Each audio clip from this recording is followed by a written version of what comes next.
Commander Vexstar stood before the massive viewing screen on his flagship, watching the small blue planets slowly rotate below them. Tillian eyes gleamed with anticipation as he studied the scan results. This was going to be so easy, it almost felt like cheating. The bridge around him hummed with activity as his crew prepared for what they expected to be their simplest hunting operation yet. Dozens of alien soldiers moved between control stations, their scaled hands dancing across holographic interfaces.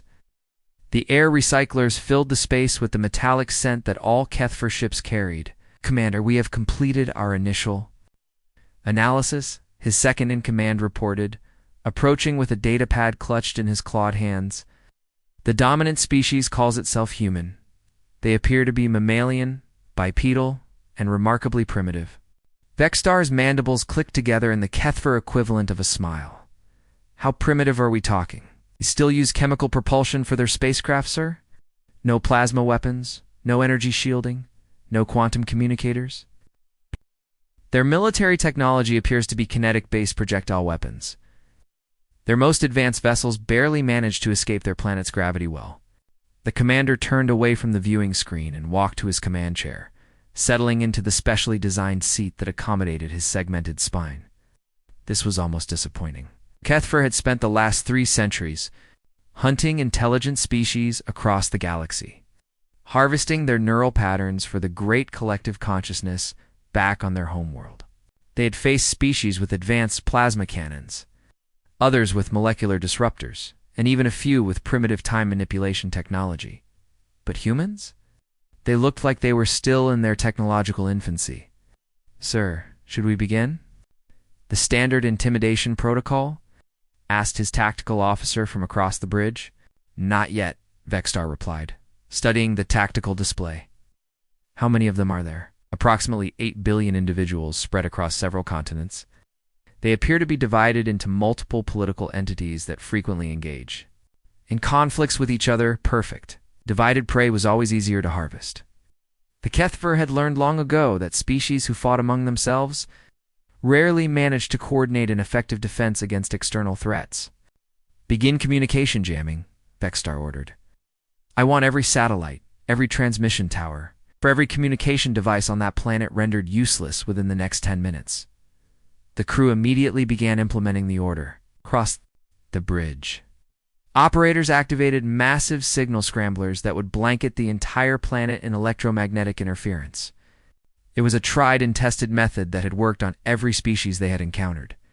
Meanwhile, thousands of miles below on the planet's surface, Lieutenant Park Hyenwoo was finishing his night shift at the North American Aerospace Defense Command. The underground facility was quieter than usual, with only essential personnel monitoring the various screens and displays that tracked everything from weather patterns to space debris. Park had been working at NORAD for 6 years, and he prided himself on recognizing unusual patterns in the data streams. Tonight, something was definitely wrong.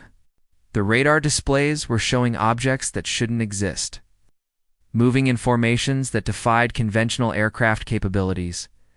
At first, he thought it might be a system malfunction, but as he cross-referenced the readings with satellite data, the pattern became undeniable. Multiple large objects had appeared in Earth's orbit, seemingly from nowhere. "This can't be right," he muttered, adjusting his glasses as he leaned closer to the screen. The objects were massive, each one easily the size of a city block, and they were positioned in a perfect hexagonal formation around the planet. Then the communication blackouts began. Park watched in growing alarm as communication hubs across the globe went dark one by one. First the satellite networks, then ground-based relay stations, then even hardened military communication systems. Within minutes, the entire planet was effectively cut off from internal communication. His hands trembling slightly, Park reached for the red emergency phone that connected directly to the Pentagon. This was the moment every person working in defense had trained for but hoped would never come. The phone rang once before a voice answered. "Sir," Park said, his voice steady despite the magnitude of what he was reporting. "We have a problem. Above." The planet commander Vexstar watched the communication networks go dark with satisfaction. Phase 1 was complete. Soon they would begin harvesting the most valuable resource in the galaxy: intelligent consciousness itself. The morning sun was just beginning to rise over Seoul when the first alien ship shimmered into existence above the city center. Captain Kim So-min was drinking her coffee in the Air Force Command Center when the alarm started blaring throughout the facility. Within seconds, every screen in the room lit up with incoming threat warnings, multiple contacts materializing over major population centers worldwide. Her radar operator called out, his voice tight with controlled panic. London, New York, Tokyo, Moscow, Beijing, they're everywhere. Kim So-min had been flying combat missions for 12 years, but nothing had prepared her for this moment. Through the reinforced windows of the command center, she could see the massive alien vessel hovering impossibly in the sky, its dark hull gleaming with an otherworldly sheen. "All squadrons, this is Base Command," she spoke into her headset, her voice cutting through the chaos. "Scramble immediately. We have hostile contacts over the city." The HFY ships had appeared simultaneously over every major city on Earth, their hulls shimmering as they dropped their cloaking technology. Commander Vexstar stood on his bridge watching the tactical display with smug satisfaction. Primitive humans would see their overwhelming technological superiority and immediately surrender. Just like every other species had done, "Begin the intimidation sequence," he ordered. "Broadcast images of our previous conquests. Show them what happens to species that resist." Across the planet, massive holographic displays materialized above the alien ships, showing horrific scenes of other worlds being harvested, cities in flames, alien creatures being led away in chains, entire civilizations reduced to empty husks. But instead of the expected panic and surrender, something unexpected happened. In Seoul, Kim So-min watched the alien broadcast with growing anger rather than fear. "All units, you're seeing what I'm seeing," she announced to her pilots. "These things have done this before. They've hurt other people, destroyed other worlds. Today, it stops." The first wave of human fighters launched within minutes of the alien ships appearing, F-16s, F-22s, and other aircraft that the HFY had dismissed as primitive toys rose to meet the invaders. What the aliens hadn't anticipated was the sheer determination of the human response. "Target their lower sections," Kim So-min called out as she led her squadron toward the massive alien vessel. "Intelligence suggests their shield generators are located in the ventral hull." How did she know this? The aliens wondered. Their own tactical analysis had been based on the assumption that humans had no knowledge of advanced shield technology. The first human missiles struck the HFY shields, and impossibly, several penetrated through. Alarms began sounding throughout the alien fleet as damage reports flooded in from multiple ships. "Sir, we're taking damage," Vexstar's tactical officer reported, his voice filled with disbelief. "Multiple hull breaches on decks 7 through 12. "How is that possible?" Vexstar demanded. "Their weapons are primitive chemical explosives. Our shields should absorb that energy without any difficulty." But as he watched the tactical display, more human weapons found their mark. These weren't random, desperate attacks. The humans were coordinating their strikes, focusing their fire on specific weak points, adapting their tactics in real dash time. In London, Wing Commander Park Jin-woo was leading a similar assault. "They're not invincible," he reported over the radio. "Their shields have gaps in the frequency spectrum. Adjust your targeting computers to compensate." Across the globe, human military forces were sharing tactical data faster than the aliens thought possible. Without their advanced quantum communication networks, the HFY had assumed humans would be unable to coordinate any effective resistance. They were wrong. The aliens had made a critical miscalculation. They had assumed that primitive technology meant primitive tactics, but humans had spent thousands of years perfecting the art of warfare. Every pilot, every soldier, every commander had trained for scenarios exactly like this. Sir Vexstar's communications officer called out, "We're intercepting human transmissions. Hey, they're not requesting surrender terms, they're coordinating attacks." Vexstar watched his tactical display with growing unease. Red warning lights were appearing across his fleet as human forces continued their relentless assault. This wasn't how prey was supposed to behave. These creatures, he muttered, his mandibles clicking nervously. They're not behaving like prey. For the first time in 3 centuries of hunting, the HFY were facing something they had never encountered before, a species that fought back with intelligence, coordination, and absolute determination. The hunt was not going according to plan. The 3rd day of the invasion had turned into something Commander Vexstar never expected. What was supposed to be a quick and easy harvest had become a living nightmare for the HFY fleet. Human resistance wasn't just holding strong, it was getting stronger by the hour, Captain. Lee Junho pulled his fighter jet through a sharp turn, weaving between floating chunks of alien metal that had once been part of a HFY destroyer. The debris field stretched for miles around him, testament to humanity's growing success in bringing down the supposedly superior alien vessels. "Blue Squadron, stay tight on my wing," he radioed to his pilots. "We're going in fast and hard. Remember what we learned from the last engagement?" His squadron had been flying for 18 hours straight, surviving on nothing but adrenaline and determination. Their planes were patched together with spare parts and jury-rigged weapon systems, but they were still flying. More importantly, they were still fighting. "Sir, I've got movement on the port side," his wingman reported. "Looks like a damaged alien fighter trying to limp back to their mothership." Lee Junho's eyes narrowed as he spotted the target. 3 days ago, he would have considered himself lucky to survive an encounter with alien technology. Now, he was actively hunting them. "All units, form up for attack pattern Delta. We're not just defending anymore, we're hunting these things down." The human pilots had learned something crucial over the past few days. The aliens might have better technology, but they fought like they expected easy victories. They weren't prepared for enemies who adapted, who learned from every engagement, who refused to give up, no matter how desperate things looked. Meanwhile, on the ground in what used to be downtown Los Angeles, Special Forces operative Choi Min-ji crawled through the wreckage of an alien ship that had crash-landed 12 hours earlier. The massive vessel had gouged a quarter-mile trench through the city before coming to rest against a collapsed overpass. "Command, this is Infiltration Team Alpha," she whispered into her radio. "We're inside the target. Beginning data collection." Team moved through the alien corridors with practiced efficiency. They weren't just soldiers anymore. They were scavengers, engineers, and scientists, all rolled into one. Every piece of alien technology they could salvage was another weapon in humanity's growing arsenal. "Look at this," her teammate Park Tae-zoon called out, pointing to a control panel that was still functioning. "The interface is completely different from what we expected, but the basic principles are the same. We're using quantum processing. But it's not that different from our theoretical models."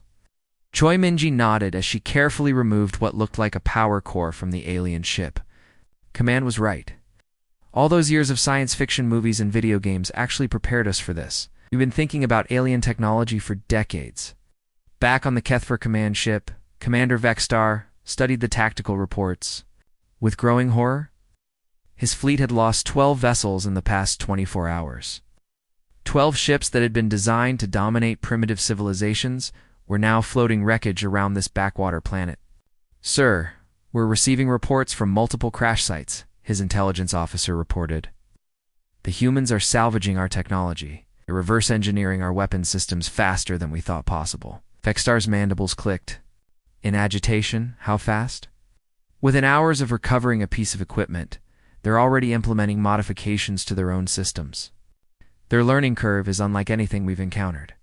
The commander pulled up footage from the latest battle. He watched human fighters using tactics that seemed to come from nowhere, coordinated swarm attacks. Sacrifice plays where pilots would ram their aircraft into alien ships, and most disturbing of all, they were using captured alien weapons against their former owners. These creatures have been preparing for this, he realized aloud. Their entertainment media, their military exercises, their theoretical research, they've been planning for an alien invasion for generations. His tactical officer approached with another disturbing report. "Sir, we've intercepted human communications. They're not calling this a defense operation anymore. They're calling it a hunt." Vexstar felt something he hadn't experienced in centuries of conquest. Genuine fear. The humans weren't just fighting back. They were learning, adapting, and turning the tables on their supposed predators. "These aren't prey animals," he muttered, watching another of his ships fall to human forces. "These are something far more dangerous." For the first time in Kethver history, the hunters were becoming the hunted. Dr. Park Ji-won had been working in her underground laboratory for 4 days straight, surviving on nothing but coffee and determination. The captured alien communication device sat on her workbench, its strange crystalline structure pulsing with faint blue light. Around her, dozens of computer screens displayed wave patterns, frequency analyzes, and code-breaking algorithms that would have taken months to develop under normal circumstances. "Come on, you alien piece of junk," she muttered, adjusting her glasses as she studied the latest readout. "Every communication system has patterns. You just have to know where to look." Her team of linguists and cryptographers had been working around the clock, but Ji-yun had insisted on taking the lead. She had spent her entire career studying communication patterns, from dolphin songs to quantum entanglement theory. Alien communications couldn't be that different, right? Suddenly, her main computer screen lit up with a breakthrough. The alien transmissions weren't just random noise they were following. Mathematical sequences that she recognized from her work on prime number theory. "I've got it," she shouted, causing her exhausted team to look up from their workstations. The frequency patterns are based on mathematical progressions. They're using prime number sequences as their base encryption. We can decode this. Act within hours, human forces around the world were listening in on alien tactical communications. For the first time since the invasion began, they knew what the enemy was planning before they did it. Meanwhile, in a heavily fortified bunker beneath the Swiss Alps, Colonel Kim Woo-jin stood before a massive holographic display showing the global situation. Red dots marked alien positions, while blue dots showed human resistance forces. Had started as a desperate defense was now becoming something else entirely. "Sir, we have confirmation that teams in Tokyo and Berlin have successfully integrated alien plasma weapons into our tank systems," Zaid reported. "Effectiveness has increased by over 300%. Kim Woo-jin nodded grimly. The aliens had made a critical error in underestimating human adaptability. While they had been treating this as a simple harvesting operation, humans had been treating it as the ultimate engineering challenge. "What's the status on the asteroid belt operation?" he asked. "Task Force Alpha is in position. They're using the same tracking methods our ancestors used to hunt woolly mammoths, but adapted for space combat. The aliens have no idea they're being followed." The colonel smiled for the first time in days. Humans had spent millennia perfecting the art of persistence hunting, tracking prey for days or weeks until it was exhausted and vulnerable. Now they were applying those same techniques to alien spacecraft in orbit around Earth. Captain Lee Dong-woo commanded a jury-rigged space, a vessel that had been a civilian cargo ship just a week ago. Now it bristled with captured alien weapons and human modifications that shouldn't have been possible to integrate. "Target acquired," his weapons officer reported. "Alien destroyer, bearing 270. They're trying to hide behind that asteroid." "Cluster. They can run, but they can't hide," Lee Dong-woo replied. "Begin pursuit protocol. We'll follow them until they make a mistake." The alien ship had been damaged in a previous engagement and was trying to reach the safety of its mothership. But human forces had been tracking it for 6 hours, staying just out of weapons range while monitoring its every move. This was persistence hunting at its finest. The same patient stalking that had allowed early humans to bring down creatures 10 times their size. The aliens had superior technology, but humans had something more valuable: the genetic memory of successful predators. Back in her lab, Dr. Park Ji-won intercepted an alien transmission that made her blood run cold. The alien commander was requesting reinforcements, describing humans as far more dangerous than anticipated. "They're scared," she realized, speaking into her radio. "Command, the aliens are actually scared of us. They're calling for help."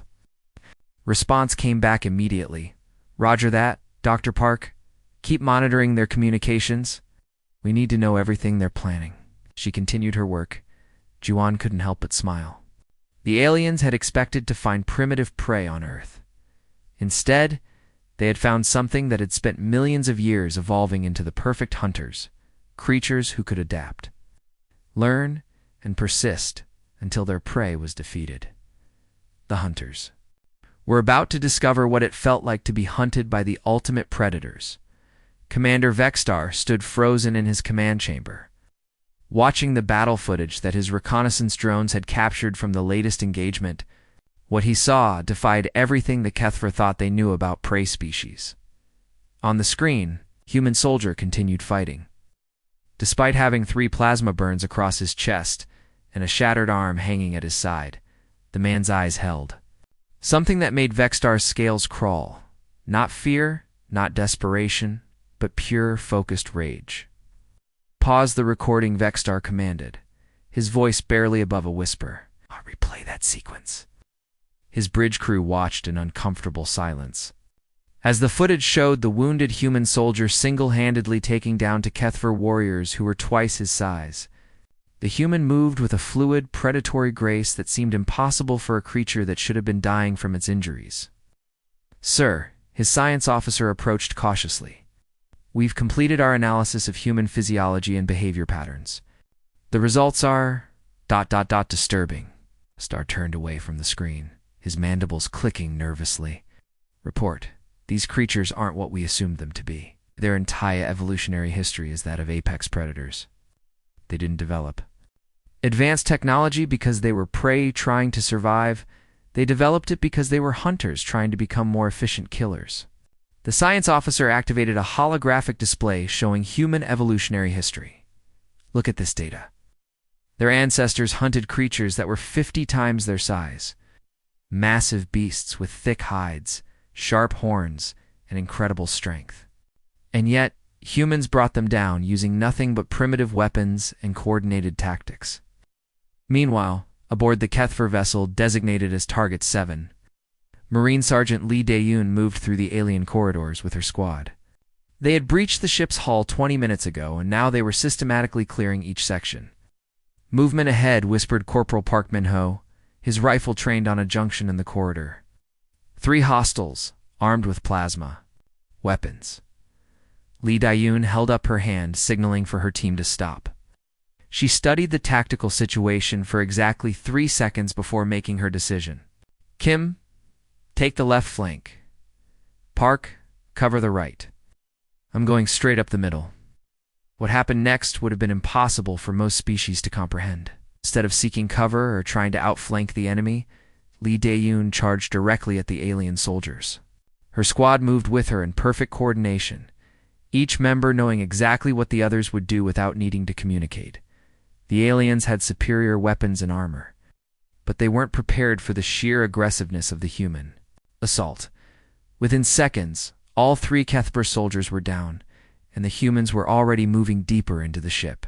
"Control, this is boarding Team Alpha," Lee Dae-yoon reported calmly. "Ish secured Deck 7, moving to primary objectives."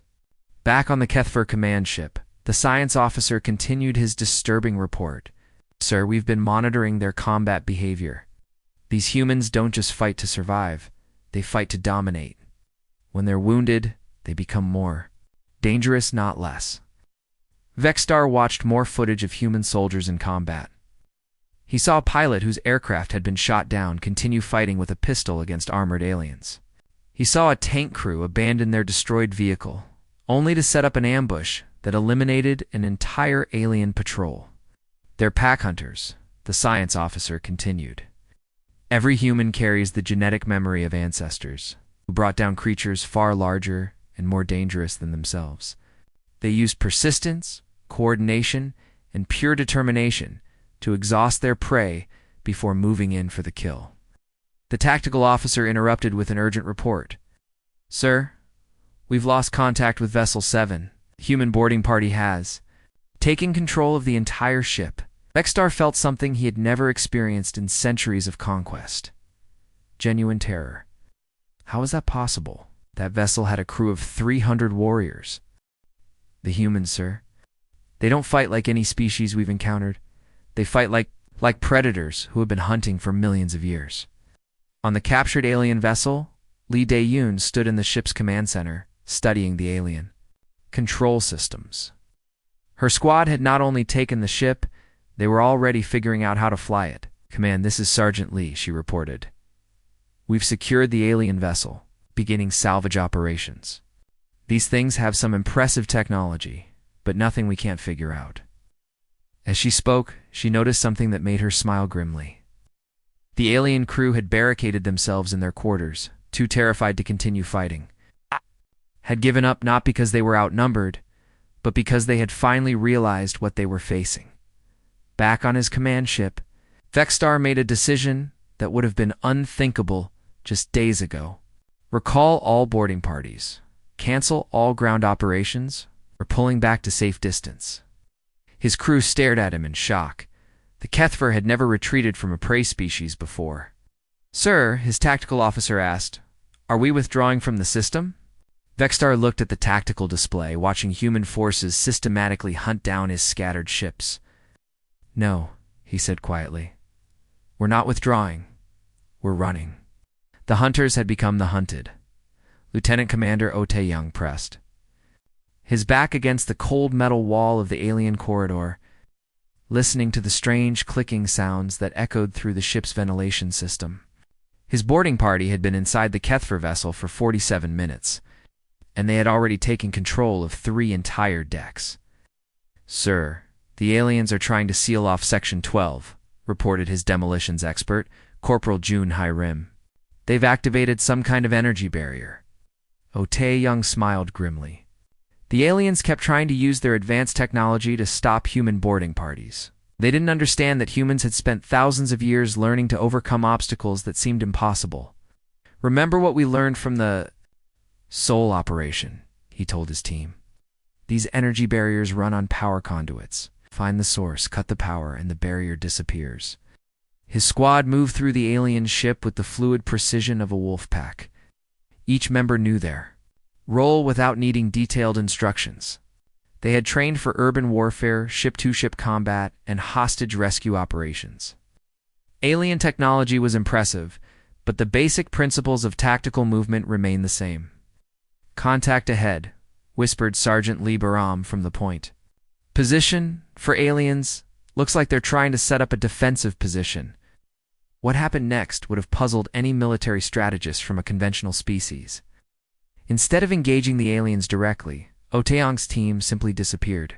Into the ship's maintenance tunnels and air circulation systems, they had learned that human flexibility and small size gave them access to spaces that the larger aliens couldn't reach. 20 minutes later, the 4 alien defenders found themselves surrounded by humans who had emerged from ceiling vents, floor panels, and wall access ports. The aliens surrendered without firing a shot. "Control, this is boarding Team 7, Oh Tae-young reported.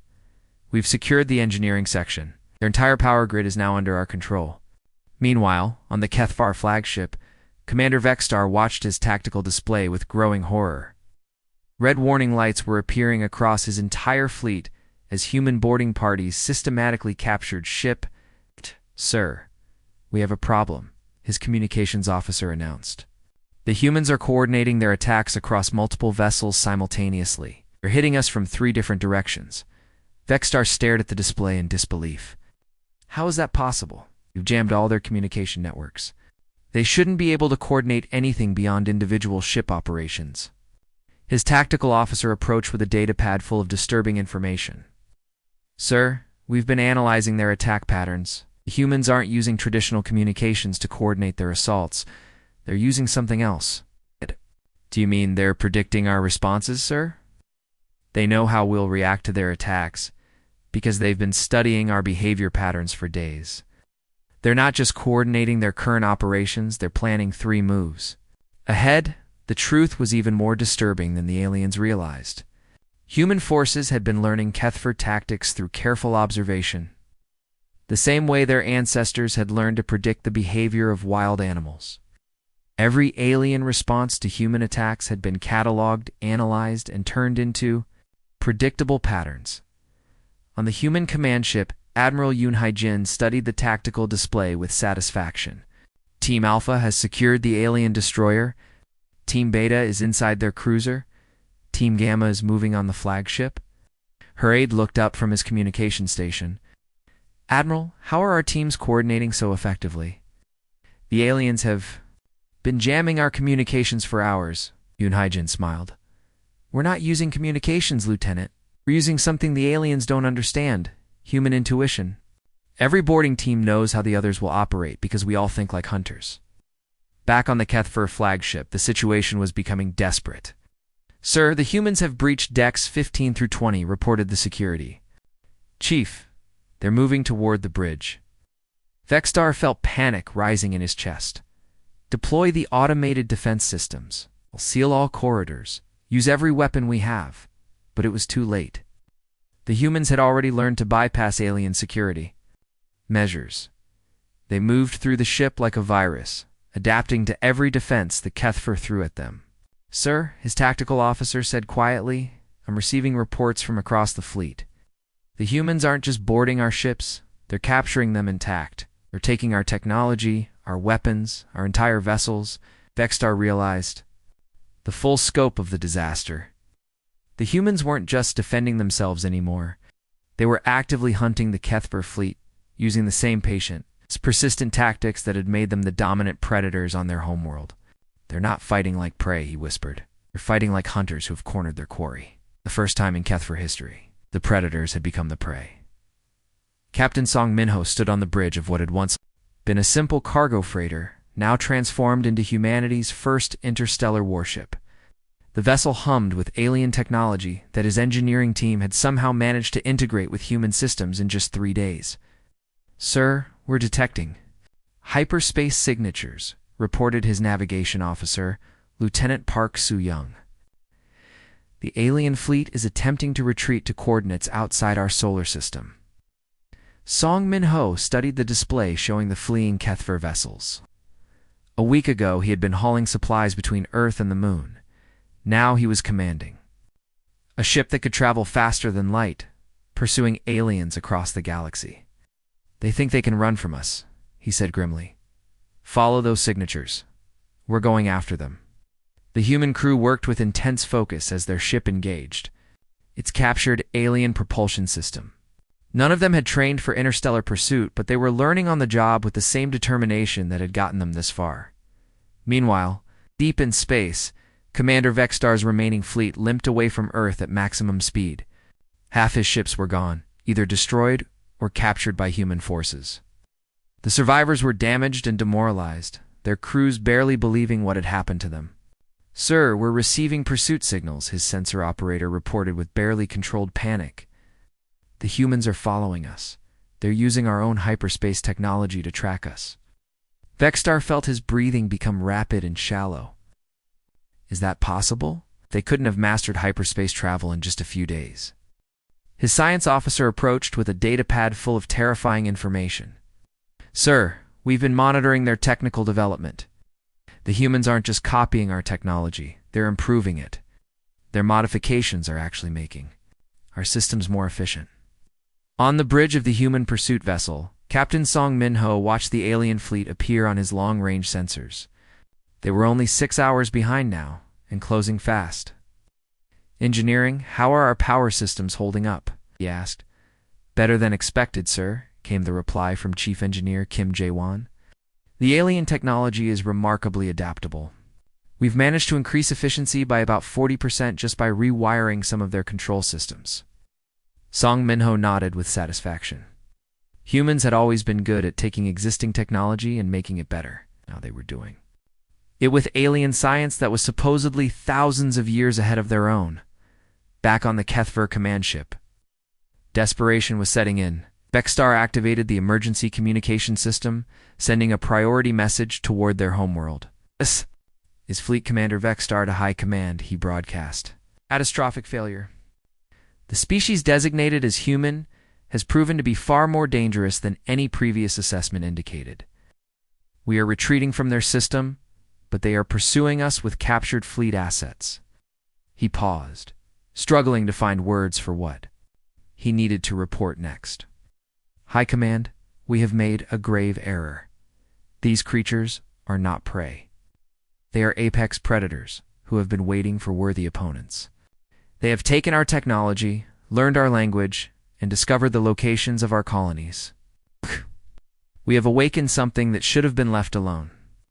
The message would take weeks to reach the Kethfer homeworld, but Vexstar knew that time was running out. The humans were getting closer with each passing hour.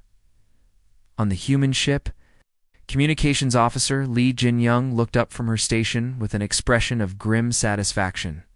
"Sir, we've been monitoring alien communications for the past hour. They're scared, sir. Really scared." "What are they saying?" Song Minho asked. "They're calling us the hunters who came from the void. They're warning their homeworld that Earth is no longer a target. It's a threat," Song Minho allowed himself. A small smile. Good, maybe next time they'll think twice before trying to hunt humans. Dr. Choi Hai-won, the ship's linguist, approached with her latest translation work. "Captain, we've decoded more of their communications. We now have the locations of 3 Kethber colonies and their primary supply routes." Captain studied the star charts that appeared on his display. "Excellent work, Doctor. It's time these aliens learned what it feels like to be hunted." As the human ship continued its pursuit through hyperspace, the roles had completely reversed. The Kethfer, who had spent centuries hunting other species, were now running for their lives from prey that had turned into predators. The hunt was far from over. But now humanity was doing the hunting. Admiral Yoon Seo-jun stood in the command center of humanity's first interstellar fleet, watching as reports flooded in from across 3 different star systems. The massive holographic display showed human forces striking at Kethfer outposts with surgical precision, using tactics that the aliens had never encountered before. "Sir, Strike Team Alpha has successfully neutralized the mining facility on Kepler for Forteby," reported his communications officer. "No human casualties." The alien garrison surrendered after realizing they were surrounded. Yoon Seo-jun nodded grimly. "What about the supply depot on Ross 128? Strike Team Beta reports complete." "Success, sir. They infiltrated the facility 3 days ago and have been gathering intelligence on Kethfer supply routes." The aliens had no idea they were being watched. The Admiral studied the tactical display with satisfaction. 2 weeks ago, humans had been fighting desperately to defend their homeworld. Now they were conducting coordinated military operations across multiple star systems, using captured alien technology and tactics that the Kethfer had never seen before. "Admiral," his tactical officer called out, "we are receiving a transmission from Strike Team Gamma. They've located the primary Kethver communication relay station." Yoon Seo-jun walked over to the communication station, where the face of Colonel Park Dongmin appeared on the screen. The colonel was reporting from a position that should have been impossible for humans to reach. "Admiral, we've been observing this facility for 72 hours, Park Dongmin reported. "The alien security is impressive, but they're not watching for the kind of long-term surveillance that humans specialize in." "What's your assessment, Colonel?" "Sir, we can take this facility whenever you give the order, but I recommend we continue monitoring their communications for another few days. We're learning more about their fleet movements and colony locations every hour." The Admiral smiled. This was exactly the kind of patient, methodical approach that had made humans successful. Hunters for millions of years. While the Kethfer expected quick, decisive battles, humans were willing to wait for weeks to gather the intelligence they needed. On the Kethfer colony world of Zarian Prime, Governor Vekmel received the latest reports with growing alarm. Human forces had appeared at 3 separate outposts in the past week, striking with a coordination that seemed impossible for such a primitive species. "Sir, the mining facility on the 4th moon has gone silent," his aide reported. The last transmission indicated they were under attack by unknown vessels. Vest's mandibles clicked nervously. "Unknown vessels? Unknown vessels, we know exactly what they are. The humans have somehow acquired our technology and are using it against us." The governor pulled up a holographic display showing the locations of recent human attacks. The pattern was disturbing. The humans weren't just striking random targets. They were systematically dismantling the Kethver supply network, cutting off communication lines, and isolating individual outposts. "They're hunting us the same way. They hunt animals on their homeworld," he realized aloud. "They're cutting us off from the herd and picking us off one by one." Back on the human command ship, Lieutenant Commander Kim Ha-young approached Admiral Yoon with the latest intelligence report. Sir, we've intercepted Kethfer communications from 12 different colonies. They're all reporting the same thing. Fear. Fear of what? Fear of us, sir? They're calling humans the patient death and the hunters who wait. They've never faced an enemy that could track them across multiple star systems while staying hidden for weeks at a time. The Admiral studied the intercepted communications with interest. The aliens were describing human tactics in terms that sounded almost mythical. Invisible enemies who could appear anywhere, strike without warning, and disappear before reinforcements arrived. Admiral, his science officer called out, "We finished analyzing the Kethfer colony data. We now have the locations of 17 different outposts and supply routes." Yoon Seo-jun looked at the star map that appeared on his display. Each red dot represented a Kethfer facility that had been built to support their hunting operations. Now those same facilities were becoming targets for human forces. "Prepare strike teams for simultaneous operations," he ordered. "We're going to hit all 17 locations at the same time. I want the Kethfer to understand that nowhere is safe for them anymore." As his staff began coordinating the massive operation, the Admiral reflected on how completely the situation had changed. The aliens had come to Earth expecting to find easy prey. But instead, they had awakened something that had been waiting for worthy opponents for thousands of years. The Kethver had spent centuries perfecting the art of hunting other species. But they had never faced predators who could be more patient, more cunning, and more ruthless than themselves. The roles had completely reversed. Now the galaxy's most feared hunters were learning what it meant to be prey. Commander Vextar stood in the detention bay of his own flagship, his hands bound with restraints made from his own ship's technology. The irony wasn't lost on him. 3 weeks ago, he had been preparing to harvest an entire planet. Ow! Now he was a prisoner aboard a vessel that had been captured by the very species he had intended to hunt. Admiral Yoon Seo-jun entered the room with calm, measured steps. The human commander looked nothing like the savage predator that Vextar had expected. He was quiet, thoughtful, and carried himself with the confidence of someone who had already won. "Commander Vextar," Yoon said, settling into a chair across from the alien leader, "I think it's time we had a conversation." Vextar's mandibles clicked nervously. "What do you want from me, human?" "I want to understand something," Yoon replied. "Your species has been hunting others for centuries. You've destroyed entire civilizations, harvested billions of lives. What made you think Earth would be any different?" The Kethver commander studied the human's face, looking for signs of the rage or hatred he expected. Instead, he found something far more disturbing: patience. "You appeared primitive," Vextar said finally. "Your technology was crude, your weapons basic. Every species we've encountered has shown the same pattern. The more advanced their technology, the more dangerous they are. You seemed ... harmless, Admiral." Yoon smiled, and for the first time, Vextar saw something in the human's eyes that made his scales crawl. It was the look of a predator who had been playing with its prey. "That was your first mistake," Yoon said quietly. "You judged us by our tools instead of our nature. Let me tell you something about humans, Commander. We didn't develop advanced technology because we needed it to survive. We developed it because we're hunters who never stop trying to become better at what we do." Vextar felt a chill run through his body. "What do you mean? My species spent millions of years learning to hunt creatures that were bigger, stronger, and more dangerous than we were. We brought down woolly mammoths with nothing but pointed sticks and patience. We hunted saber-toothed cats that could tear us apart with their claws. We survived ice ages, volcanic eruptions, and asteroid impacts that destroyed most other species. On our planet..." The human admiral stood up and walked to the small window that showed the stars beyond. "You made one critical error, Commander. You assumed we were prey because we appeared peaceful. But humans are persistence hunters. We don't give up. We don't forget. And we never stop adapting." Vextar watched as more human ships appeared on the view screen. The fleet had grown from a handful of modified vessels to a formidable armada of captured and upgraded alien technology. "Entire species has two choices now," Yoon continued. "You can abandon your predatory ways and join the galactic community as equals, working with other species instead of hunting them. Or you can continue down the path you've been on, in my. People will hunt you across every star system in the galaxy until there are none of you left. The Kethfer commander felt something he had never experienced before.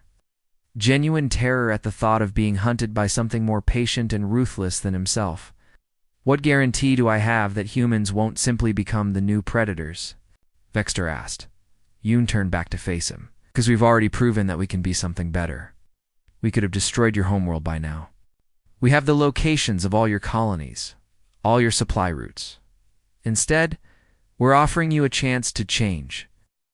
Over the following weeks, news of the Kethver defeat spread throughout the galaxy. Species that had lived in fear of the hunters for centuries began to understand that the balance of power had shifted dramatically on distant worlds. Alien civilizations received the same message that the Kethver had gotten. Earth was no longer a target. It was the home of creatures that had spent millennia perfecting the art of hunting. And they were now the galaxy's apex predators.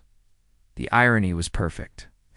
The Kethver had come to Earth looking for easy prey, but instead they had awakened something that had been waiting patiently for worthy opponents to reveal themselves.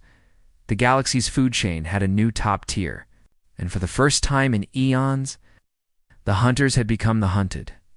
Humanity had claimed its place as the ultimate predators, not through cruelty or conquest, but through the same patience, adaptability, and determination that had carried them to the top of their own world's ecosystem. The age of human expansion had begun.